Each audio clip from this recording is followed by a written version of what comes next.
Hello everyone, good afternoon সবাইকে। কেমন আছো তোমরা সবাই? আশা করি ভালোই আছো, আমিও অনেক ভালো আছি। তো বন্ধুরা, আমাদের আজকে এতই জামা কাপড় কাচা হয়েছে, তারে আর একটুও জায়গা নেই। এখানে সব শুকনোগুলোকে তুলে নিয়েছি, আর যেগুলো ভেজা ছিল সেগুলো আরেকবার উল্টে মিলে দিলাম। আর এখানে শুধু আমার ছেলেরই জামা কাপড় বেশিই ছিল। কালকে বাবার ব্ল্যাঙ্কেটটা কেচেছিলাম, এখনও ঠিকমতো শুকায়নি, তাই আরেকবার রোদে দিয়ে দিয়েছি। আর আজকে যাব একটা জায়গা, তোমাদের দাদাভাই আর আমি সবটাই তোমাদের সঙ্গে শেয়ার করব। আর দেখো, এতই জামা কাপড় শুকানো হয়েছে, এখনও তোলা কমপ্লিট হয়নি। আর বন্ধুরা, তোমরা প্লিজ আমার ভিডিওটা পুরোটা দেখো।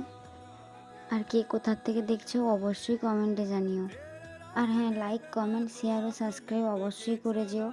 দেখা হচ্ছে পরের কোনো ভিডিওতে। ততক্ষণ সবাই ভালো থেকো, সুস্থ থেকো। আর এদিকে আসনগুলোও ধোয়া হয়েছিল, তাই উল্টো করে দিয়ে গেলাম।